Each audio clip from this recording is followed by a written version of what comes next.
जब नया नया जगन्नाथ जी स्टार्ट हुआ था वहाँ पे, कर्मा भाई बहुत छोटी हुआ करती थी। हाँ। और वो रोज खिचड़ी लेके जाया करती थी। सुबह सुबह का भोग खिचड़ी का उनको वही लगता था ठाकुर जी को। हाँ। पंडित जी लेते थे और भोग लगाते थे सुबह सुबह 4 बजे। अब ये सालों साल चलता रहा। अब कर्मा भाई बूढ़ी हो गई, उनकी घुटनों में दर्द होने लग गया। उन्होंने ठाकुर जी को बोला कि अब से मैं नहीं आ पाऊंगी, मेरे घुटने जवाब देंगे, लाला अब से तुम आना मेरे पास, घर पे आना खिचड़ी खाने। अब ये बोल के वो अपने घर चली गई और अगले दिन सुबह सुबह उठी और अपना खिचड़ी बनाना शुरू किया। ठाकुर आने वाला। हाँ। अब जब वो खिचड़ी बना रही होती है, बाहर नॉक होता है, आवाज आती है, अम्मा खिचड़ी। देखती एक छोटा सा बालक आता है अंदर, अम्मा खिचड़ी देती है, पानी देती है, ठाकुर जी खा के अपना मस्त चले जाते हैं पानी वानी पी के। अब ये सिलसिला शुरू हो गया। अब इतने सालों से एक नियम चल रहा था उनका कि रोज सुबह सुबह मंदिर जाना और पंडित जी को देना, पंडित जी भोग लगाते। तो पंडित जी बोले इतना टाइम हो गया कि कर्मा भाई आ नहीं रही आजकल, खिचड़ी का भोग नहीं लग रहा ठाकुर जी को, तो मैं कल सुबह आ रहा हूँ, अम्मा की दरसे से आऊंगा और वहां पे उनको पूछूंगा क्या हुआ, सब ठीक ठाक तो है। तो अगले दिन सुबह पहुंचते हैं तो देखते हैं कि अम्मा खिचड़ी बनाने लगी है। उनको तो नहीं पता खिचड़ी बना रही है। तो जाके अम्मा को बोलते हैं, अरे अम्मा आज तो मंदिर नहीं दिख रहे, सब तबीयत वगैरह ठीक है? अम्मा बोली, अरे पंडित जी अब कहाँ, तो ठाकुर मेरे पास आता है ना, लल्ला मेरे पास आता है खिचड़ी खाने, तो खिचड़ी बनाने बस आने वाला होगा।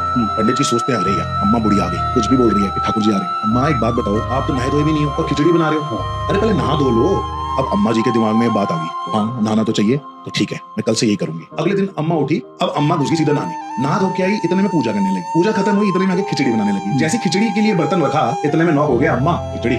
अम्मा ने कहा, अरे लाला तू आ गया, अरे यार मैं लेट होगी, तू आ बैठ, पहले बनाती हूँ, फटाफट बनाती हूँ खिचड़ी बनाती हूँ। ठाकुर जी बोलते हैं, अम्मा लेट हो, जल्दी करो फाटक खुलने वाला है। अम्मा लाके खिचड़ी लगती है, गर्मा गर्म धुआं निकलते हुए, और ठाकुर जी फटाफट फटाफट फटाफट खाने लगते, भाग लेते हैं, पानी भी नहीं पीते क्योंकि वहां फाटक खुलना है। अब वहां वही पंडित जी ने फाटक खोला, जैसे ही फाटक खोला तो देखा जगन्नाथ जी के यहाँ पे खिचड़ी लगी हुई है। पंडित जी वहां गए, उन्होंने ऐसे करके अपने हाथ से पोंछा, उनका हाथ जल, उनको ये क्या हो गया, इतनी गरम गरम खिचड़ी सुबह कहां से आई? उसके बाद पंडित जी को लगी बहुत तेज नींद। अब पंडित जी सोए, ठाकुर जी सपने में आए, बोलते कि तू मेरी अम्मा को ऐसा बोल के आया कि तू नहा ले, पहले तू पूजा कर ले, फिर भोग लगा ले और उसके बाद तू मुझे खिला। भाई मुझे उनका भाव पसंद है, मुझे उनका प्यार पसंद है। तेरा हाथ जला ना थोड़ा सा पोंछने में, तो सोच मेरा मुंह कितना जला होगा। ठाकुर जी ने ये बात थोड़ी सी इमोशनली पंडित जी को बोली, पंडित जी आके सुनी और जोर जोर के रोने लग गए, भागते हुए गए अम्मा के पास, अम्मा के चरणों में पड़ गए, बोलते अम्मा वाकई में आपको ठाकुर जी आते हैं और आपको नहाने धोने की जरूरत नहीं है, पाठ पूजा करने की जरूरत नहीं है, आप उनको खिलाओ। इसलिए जगन्नाथ जी में आज भी पहला भोग जो है वो खिचड़ी का ही लगता है। क्या बात है, बहुत